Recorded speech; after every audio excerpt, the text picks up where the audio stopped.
नमस्कार दोस्तों, आपका स्वागत है आपके अपने यूट्यूब चैनल स्मार्ट स्टडी में। दोस्तों, जैसा कि आपको पता है कि कांस्टेबल का एग्ज़ाम चल रहा है और आज है 6 जनवरी और 6 जनवरी की दोस्तों जो है फर्स्ट शिफ्ट का एग्ज़ाम हो चुका है। तो इस क्लास में हम लोग देखने वाले हैं 6 जनवरी की फर्स्ट शिफ्ट में पूछे गए महत्वपूर्ण प्रश्न। ये प्रश्न जो होंगे जीके, जीएस और करंट अफेयर के होंगे। तो आप लोग इस क्लास को अंत तक ज़रूर देखना। क्लास अच्छी लगेगी तो लाइक ज़रूर कर देना।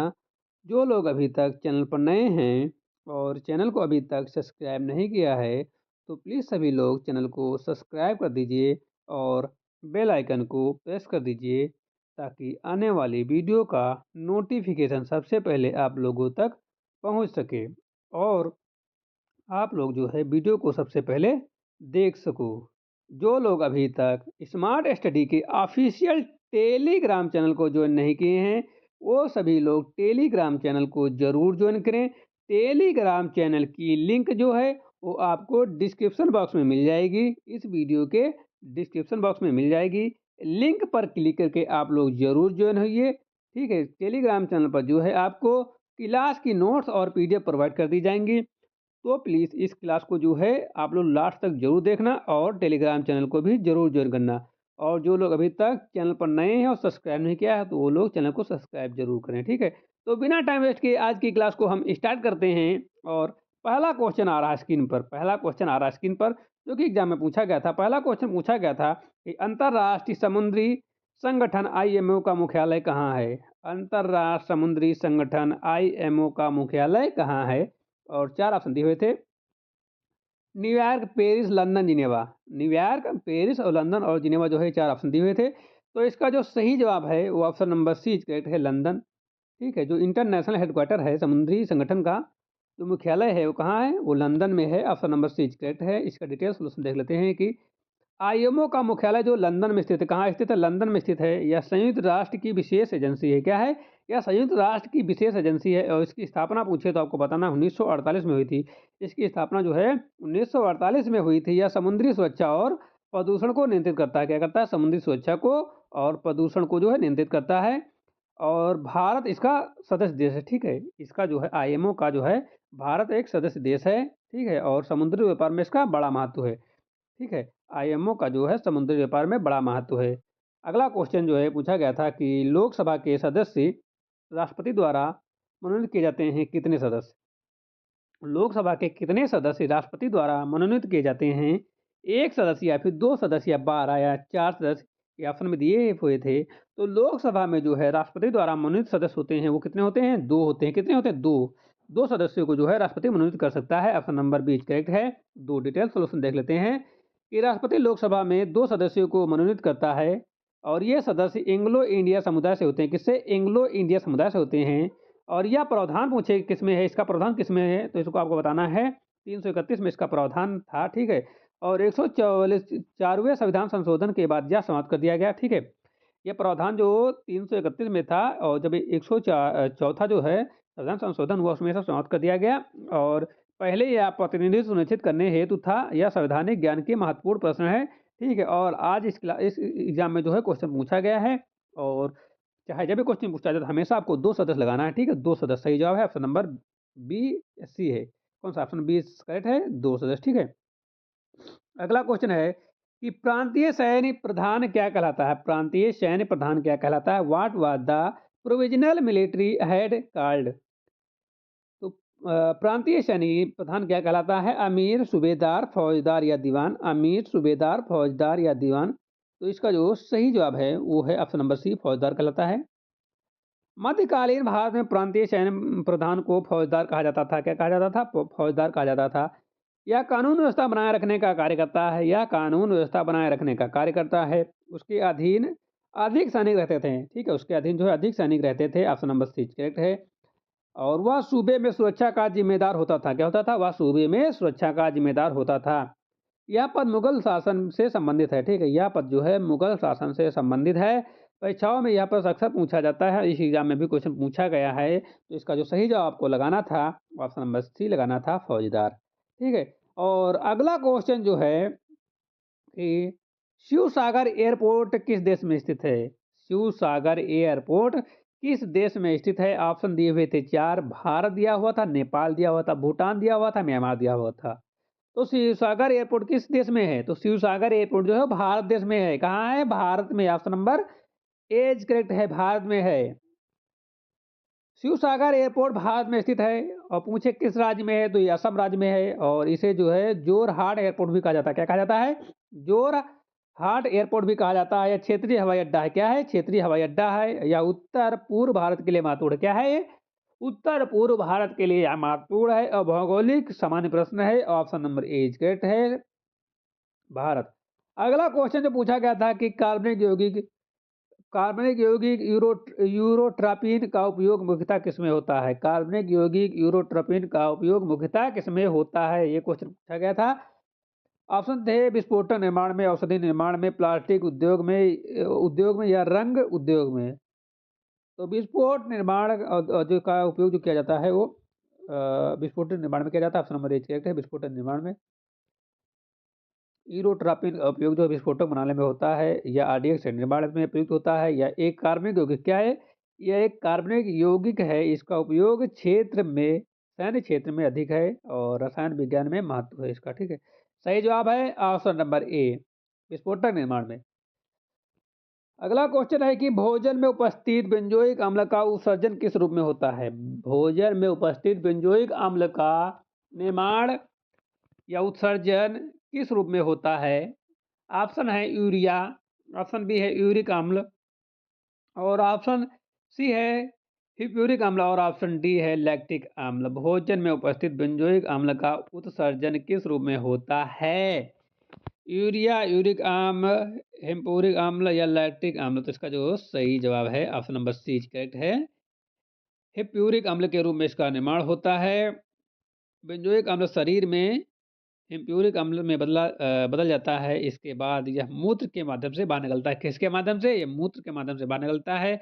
यह यकृत में होने वाली प्रक्रिया है। क्या है? यकृत में होने वाली प्रक्रिया है। यह जैव रसायन से संबंधित प्रश्न है। भोजन संरक्षक के रूप में बेंजोइक अम्ल प्रयुक्त होता है। और जो है या जो इसका जो है सामान्य ज्ञान व्यवस्था विज्ञान में आवश्यक है। ठीक है, इसका जो ज्ञान जो होना चाहिए सभी को होना चाहिए। और क्वेश्चन जैसे आज एग्जाम में पूछा गया है, ऐसे भी आगे के एग्जाम में भी पूछा जा सकता है। तो सही जवाब आपको पता होना चाहिए। Option number C is correct. अगला क्वेश्चन, नगर प्रधान को क्या कहा जाता है? नगर प्रधान को क्या कहा जाता है? What was the head of city called? नगर प्रधान को क्या कहा जाता है? कोतवाल, आमती, नगर सेठ या सूबेदार? तो नगर प्रधान को जो कहा जाता है वो कहा जाता है कोतवाल कहा जाता है। ऑप्शन नंबर ए करेक्ट है, कोतवाल। मध्यकालीन भारत में जो है नगर भारत को कोतवाल कहा जाता था। क्या कहा जाता था? नगर प्रधान को जो है कोतवाल कहा जाता था। वह नगर की कानून व्यवस्था देखता था। वह नगर की कानून व्यवस्था देखता था। अपराध नियंत्रण में उसका प्रमुख कार्य था। अपराध नियंत्रण उसका प्रमुख कार्य था। वह सीधे शासक को उत्तरदायी होता था। क्या होता था? वह सीधे शासक का उत्तरदायी होता था। और यह प्रशासनिक पद था। Option number A is correct है, कोतवाल। अगला क्वेश्चन जो है कि 1962 में चीन के विरुद्ध युद्ध के समय भारत के रक्षा मंत्री कौन थे? देख लीजिए कितना करंट को क्वेश्चन, कितना लास्ट को पूछा है। ठीक है, इतिहास को क्वेश्चन पूछ लिया कि 1962 में चीन के विरुद्ध जो युद्ध हुआ था उस समय भारत के रक्षा मंत्री कौन थे? Who was the Indian defence minister during the 1962 war with China? Yashwant Rao Chauhan या वीके कृष्ण मेनन या सरदार पटेल या जगजीवन राम? तो 1962 के विरुद्ध, चीन के विरुद्ध जो युद्ध हुआ था उस समय जो भारत के रक्षा मंत्री थे वे वीके कृष्ण मेनन थे। कौन थे? वीके कृष्ण मेनन थे। सही जवाब है ऑप्शन नंबर बी। 1962 के भारत चीन युद्ध के समय वीके कृष्ण मेनन रक्षा मंत्री थे। युद्ध में भारत को हार का सामना करना पड़ा था। ठीक है, युद्ध में भारत को हार का सामना करना पड़ा था। इसके बाद उन्होंने इस्तीफा दे दिया। बाद में यशवंत राव चावड़ा रक्षा मंत्री बने और यह युद्ध भारत के लिए सबक साबित हुआ। आधुनिक इतिहास का यह प्रश्न है। ऑप्शन नंबर बी करेक्ट है। अगला क्वेश्चन है, भारत में विनिवेश आयोग की स्थापना किस वर्ष की गई? भारत में विनिवेश आयोग की स्थापना किस वर्ष की गई? 1991, 1996, 1999, 2002। इसका जो सही जवाब है ऑप्शन नंबर बी, 1996 में। ठीक। भारत में विनिवेश आयोग की स्थापना जो है 1996 में हुई। इसका उद्देश्य सार्वजनिक उपकरणों में सरकारी हिस्सेदारी घटाना था, या उदारीकरण नीति का भाग था, और इससे निजीकरण को बढ़ावा मिला। ठीक है। और यह जो आर्थिक सुधार का महत्वपूर्ण प्रश्न था, यह क्वेश्चन जो यूपीएससी और एसएससी में पूछा जाता है और कांस्टेबल में भी पूछ लिया। देख लीजिए क्वेश्चन का लेवल, यूपीएससी और एसएससी का लेवल क्वेश्चन है, और यहाँ कांस्टेबल में पूछ लिया गया। तो पेपर का लेवल तो भैया अच्छा आ रहा है। ठीक है, समझ जाइए। अगला question, Laxmibai National Institute of Physical Education कहाँ स्थित है? Laxmibai National Institute of Physical Education कहाँ स्थित है? Where is Laxmibai National Institute of Physical Education located? Delhi, Gwalior, Patiala या पुणे? तो Laxmibai National Institute of Physical Education जो स्थित है, वो स्थित है कहाँ? ग्वालियर, मध्य प्रदेश में। ठीक है, यह संस्थान ग्वालियर, मध्य प्रदेश में स्थित है। यह शारीरिक शिक्षा का प्रमुख संस्थान है। इसकी स्थापना 1957 में हुई थी। यह राष्ट्रीय महत्व का संस्थान है। क्या है? यह राष्ट्रीय महत्व का संस्थान है, और खेल शिक्षा में बड़ा योगदान है, और परीक्षाओं में प्रश्न पूछा जाता है। सही जवाब है ऑप्शन नंबर बी। सही जवाब है ऑप्शन नंबर बी, ग्वालियर। ठीक है। अगला क्वेश्चन है, क्वेश्चन नंबर नेक्स्ट है, वर्तमान में भारत में कुल कितने राष्ट्रीय दल हैं? How many national political parties are there in India country recently? मतलब कि प्रेजेंट में कितनी पॉलिटिकल पार्टीज हैं करेंटली? 6, 7, 8, 9। तो जो सही जवाब है 8 हैं। वर्तमान में 8 राष्ट्रीय दल हैं। यह मान्यता चुनाव आयोग देता है, और मानदंडों के अनुसार दल राष्ट्रीय बनाते हैं। समय समय पर संख्या बदलती रहती है। यह प्रशासनिक ज्ञान से जुड़ा हुआ प्रश्न है, और ऑप्शन नंबर जो है सीज करेक्ट है, 8। अगला क्वेश्चन है, पंजाब का ब्रिटिश साम्राज्य में विलय कब हुआ? पंजाब का ब्रिटिश साम्राज्य में विलय कब हुआ? Where was Punjab annex into the British Empire? Punjab का ब्रिटिश साम्राज्य में विलय कब हुआ? 1843, 1846, 1849 या 1857? तो पंजाब का ब्रिटिश साम्राज्य में जो विलय हुआ था, वो हुआ था 1849 में। कब हुआ था? 1849 में हुआ था। पंजाब का ब्रिटिश साम्राज्य में विलय 1849 में हुआ, या द्वितीय आंग्ल सिख युद्ध के बाद हुआ? कब हुआ? या द्वितीय आंग्ल सिख युद्ध के बाद हुआ। और महाराज दिलीप सिंह को गद्दी से हटाया गया। किसको? महाराज दिलीप सिंह को गद्दी से हटाया गया। इसके बाद ब्रिटिश शासन स्थापित हुआ। क्या हुआ? ब्रिटिश शासन स्थापित हुआ। यह उत्तर भारत के इतिहास में महत्वपूर्ण घटना है, और यह क्वेश्चन बार बार एग्जाम में पूछा जाता है। यहाँ भी पूछा गया है। सही जवाब जो है ऑप्शन नंबर सी करेक्ट है। 1849 में जो है 1849 में जो है पंजाब का ब्रिटिश साम्राज्य में विलय हुआ। अगला क्वेश्चन है, भारत का कौन सा राज्य तीन ओर से नेपाल, चीन और भूटान से घिरा हुआ है? भारत का कौन सा राज्य तीन ओर से नेपाल, चीन यानी चाइना और भूटान से घिरा हुआ है? तो ये जो घिरा हुआ है, असम, सिक्किम, अरुणाचल प्रदेश और उत्तराखंड ने 4 ऑप्शन दिए हुए थे। इनमें से एक घिरा हुआ है। कौन सा है वो आपको बताना है। तो इसका सही जवाब है ऑप्शन नंबर बी, सिक्किम जो है। सिक्किम राज्य जो तीन ओर से नेपाल और चीन और भूटान से घिरा हुआ है। यह भारत का उत्तर पूर्वी राज्य है। सिक्किम क्या है? भारत का उत्तर पूर्वी राज्य है। यह रणनीतिक दृष्टि से महत्वपूर्ण है। यह 1975 में भारत का राज्य बना था। ठीक है, 1975 में भारत का राज्य बना था। कब बना था? 1975 में भारत का राज्य बना था। यह हिमालयी क्षेत्र में स्थित, कहाँ? हिमालयी क्षेत्र में स्थित है। और इसका जो सही जवाब है option number B, Sikkim. Next question है कि संगमकालीन व्याकरण की सबसे महत्वपूर्ण रचना कौन सी मानी जाती थी? संगमकालीन व्याकरण की सबसे महत्वपूर्ण रचना कौन सी मानी जाती थी? तो संगमकालीन व्याकरण के महत्वपूर्ण रचना जो मानी जाती थी, वो मानी जाती थी तुगलक पिक्यम तमिल। क्या है? तुलका पीपीएम Tamil. Option number B is correct है।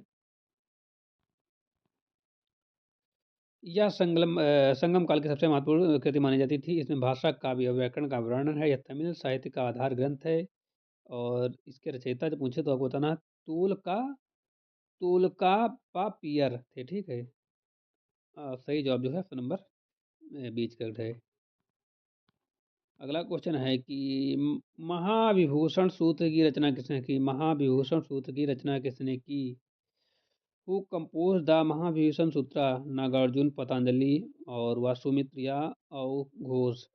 तो महाविभूषण सूत्र की रचना जो की थी वो की थी वसुमित्र ने। ऑप्शन नंबर सी वसुमित्र ने की थी। महाविभूषण सूत्र बौद्ध धर्म से संबंधित ग्रंथ है। इसकी रचना वसुमित्र द्वारा की जाती है।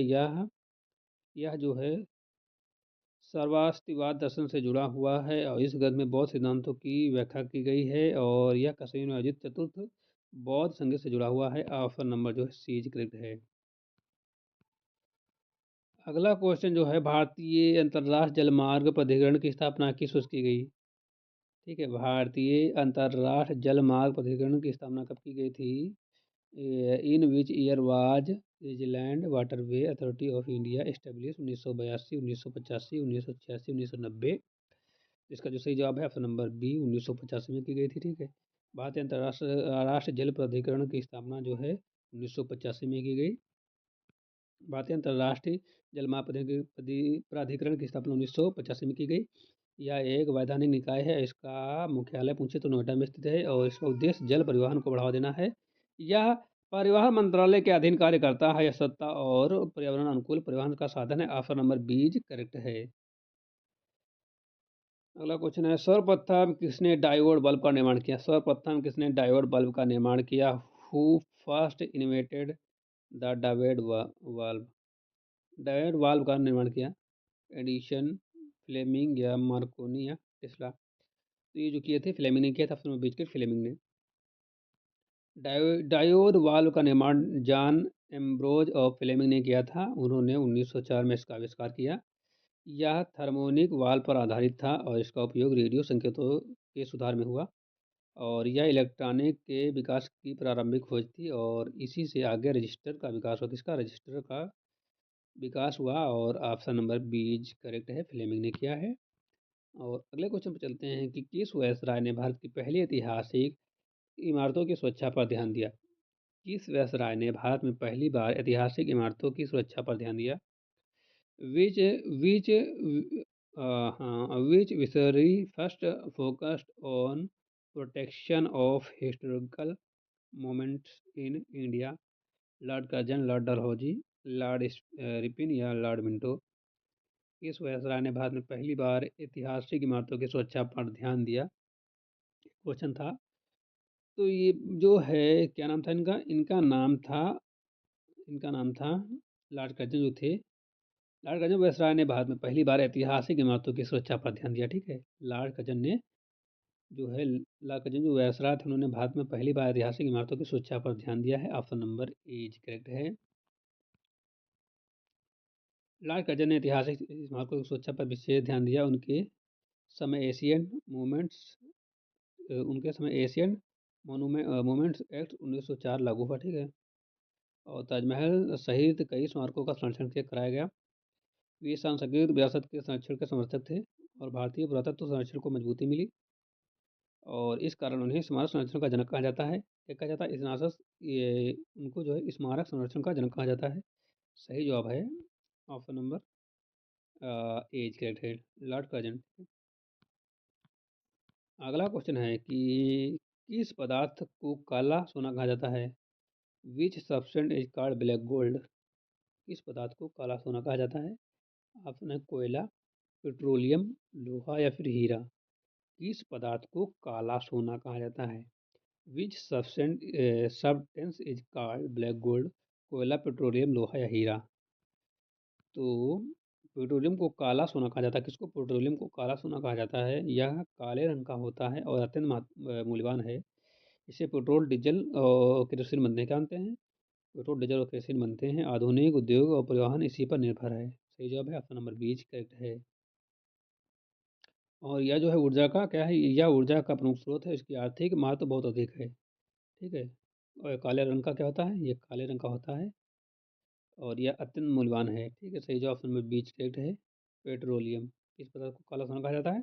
तो पेट्रोलियम को जो है काला सोना कहा जाता है। ठीक है, और इसमें एक क्वेश्चन जो था, अभी हमने बताया था कि किस वायसराय ने भारत में पहली बार ऐतिहासिक इमारतों की सुरक्षा पर ध्यान दिया? तो ये जो लॉर्ड कर्जन थे, इन्होंने दिया था ध्यान, ठीक है। और ये कब दिया था? इसका सन जो है ये 1904 में लागू हुआ था, ठीक है। तो इसका सही जवाब ये था। तो आज की क्लास को जो है हम यहीं पर विराम देंगे, क्या देंगे? यहीं पर विराम देंगे। क्लास अगर आपको अच्छी लगी हो तो इस तरह से लाइक कर देना, ठीक है, लाइक कर देना। लाइक लाइक फिंगर होगा, ठीक है, वहाँ पर एक थंबनेल का होगा, उसको लाइक कर देना, ठीक है, तुरंत लाइक कर देना, एक लाइक कर देना। और जो लोग अभी तक स्मार्ट स्टडी यूट्यूब चैनल पर नए हैं और चैनल को अभी तक सब्सक्राइब नहीं किया है, तो वो सभी लोग चैनल को सब्सक्राइब कर दीजिए, ठीक है। चैनल को सब्सक्राइब कर दीजिए और बेल आइकन को प्रेस कर दीजिए, बेल आइकन को प्रेस कर दीजिए, ताकि आने वाली वीडियो का नोटिफिकेशन सबसे पहले आप लोगों को मिल सके। और एक बात, जो लोग अभी तक स्मार्ट स्टडी के ऑफिशियल टेलीग्राम चैनल को ज्वाइन नहीं किए हैं, वो सभी लोग टेलीग्राम चैनल को जरूर ज्वाइन करें। टेलीग्राम चैनल की लिंक जो है आपको डिस्क्रिप्शन बॉक्स में मिल जाएगी। लिंक पर क्लिक करके आप लोग जरूर ज्वाइन होइए, ठीक है। और वहाँ पर जो है आपको क्लास की नोट्स और पीडीएफ प्रोवाइड कर दी जाएगी। अभी पर वहाँ पर मेंबर जो हैं ज़्यादा नहीं हैं, लेकिन 110 प्लस हैं, ठीक है, 110 के प्लस हैं मेंबर। तो आप लोग जल्दी से जो है 500 प्लस मेंबर कर दीजिए। कितने? 500 प्लस मेंबर कर दीजिए, ताकि वहाँ पर जो है क्लास और नोट्स देना शुरू हो जाए, यानी कि क्लास के नोट्स और पीडीएफ जो है प्रोवाइड होना शुरू हो जाए, ठीक है। तो आप लोग जल्दी से वहाँ पर ज्वाइन हो जाइए, ताकि मेंबर बढ़ सकें। यदि आपको एक क्लास अच्छी लगी हो तो लाइक कर देना, ठीक है। तो मिलते हैं एक नई क्लास के साथ, तब तक के लिए जय हिंद।